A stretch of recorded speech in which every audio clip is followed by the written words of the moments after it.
한국의 경우 미국, 프랑스, 러시아, 일본과 같은 강대국들에 비해 극초음속 관련 기술 개발에 있어서 후발주자에 속하지만 90년대 이후에 기초적인 연구가 본격적으로 개시하면서 개발국 대열에 합류했다.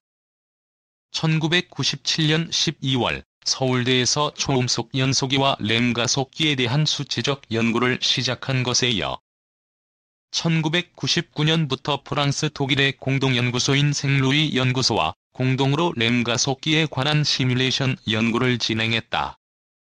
2000년부터 일본의 도쿄대와 호주 국립대의 초음속 연구 프로젝트에도 참여했다.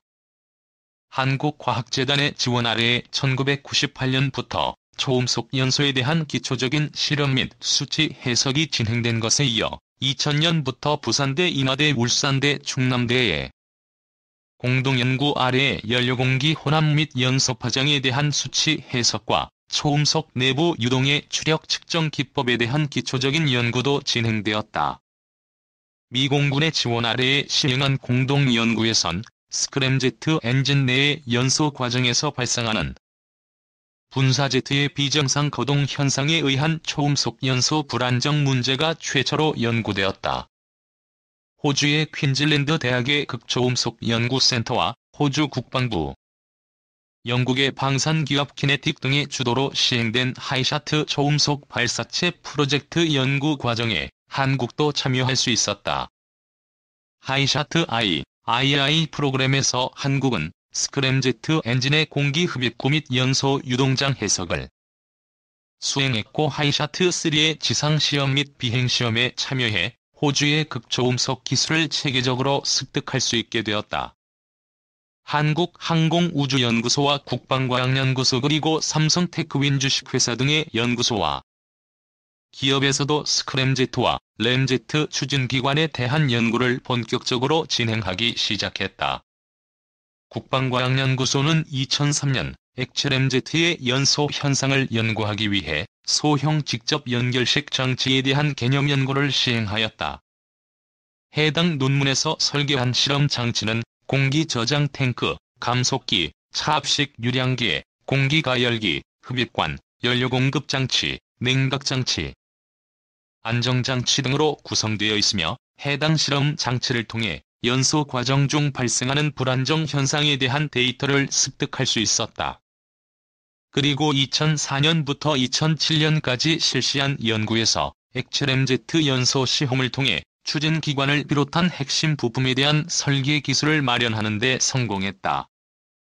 이렇게 액체램제트 추진기관에 대한 핵심 기술을 확보한 ADD는 2010년부터 HYPAR 퓨전형 극초음속 핵심 기술 응용 연구 과제를 시행하면서 본격적인 극초음속 미사일 관련 핵심 기술 확보에 나설 수 있게 되었다. 그렇게 연구 개발을 2012년에 완료한 뒤 2013년에 특허로 제출할 수 있었다. 그리고 2011년부터 2017년까지 초고속 공기 흡입 엔진 특화 연구실 설치도 이루어졌으며 스크램제트 엔진 모의 엔진 실험 시설도 도입했다. 한국항공우주연구원도 본격적인 개발에 나서 2008년 마하 6.7의 스크램제트 엔진의 핵심 부품을 설계 및 제작하여 일본 우주항공연구개발기구의 극초음속 추진기관 시험 설비를 통해 40여 차례 시험을 마치는 데 성공했다.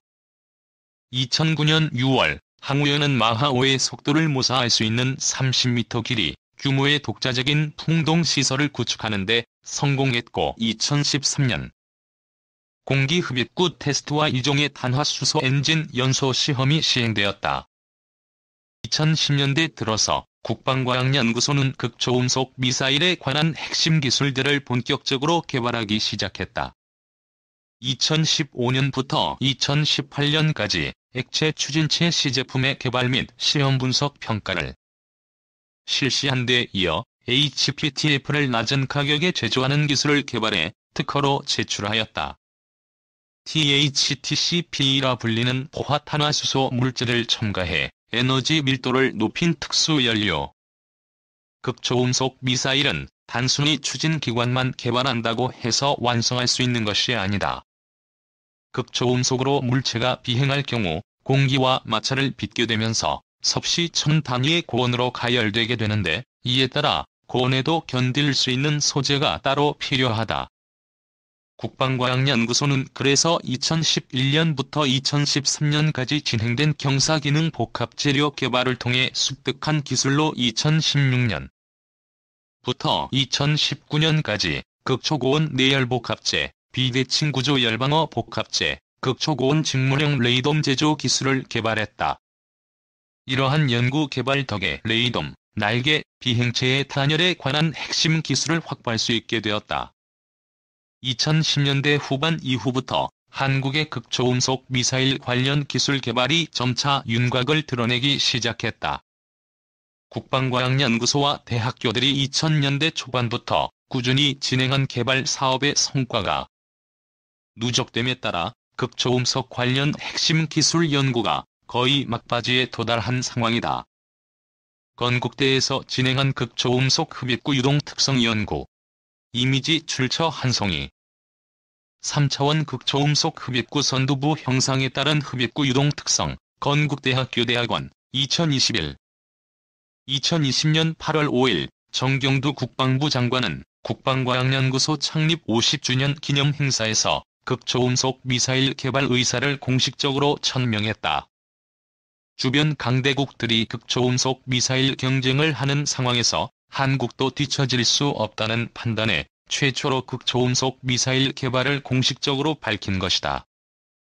또한 북한의 핵과 미사일 개발로 인해 전략적으로 불리한 환경을 일거에 평형 상태로 만들 수 있기 때문이다. 한국은 IAEA와 미국의 엄중한 감시 아래에 철저한 비핵화 정책을 추진해야 하는 국가이므로 북한의 핵개발에 맞대응 성격으로 핵무기를 개발할 수 없다. 그렇기에 한국형 세축체계로 북한의 핵전력을 무력화시키는 대북 억제력을 마련하려고 하고 있다.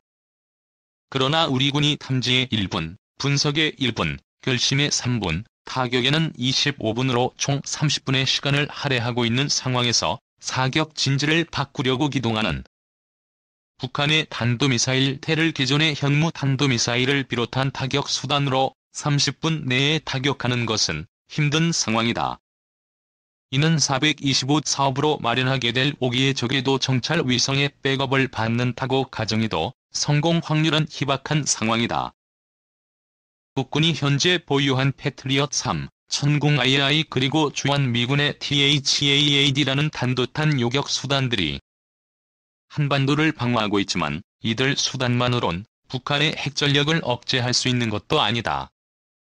그렇기에 북한 본토, 전 지역을 단 7분 내외로 타격할 수 있는 극초음속 미사일이 북한 이동식 미사일 발사 차량과 기항 중인 탄도미사일 잠수함에 대한 가장 효과적인 타격 수단일 것이다.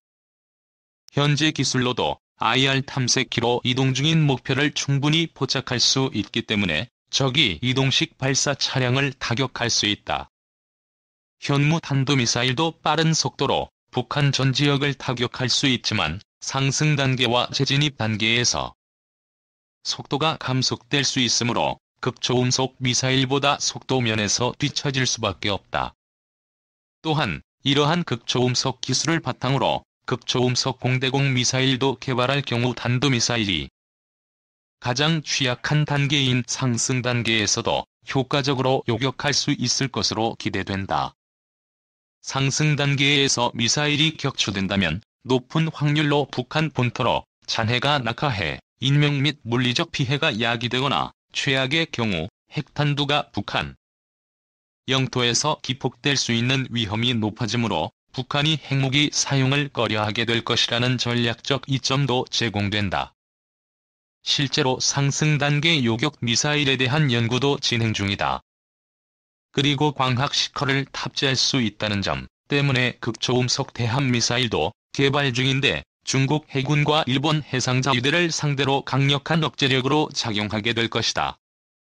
한국은 이러한 연구 성과들을 바탕으로 2018년부터 마하오 이상의 지상발사 극초음속 비행체를 개발 중이며 2023년까지 비행시험을 완료할 계획이다.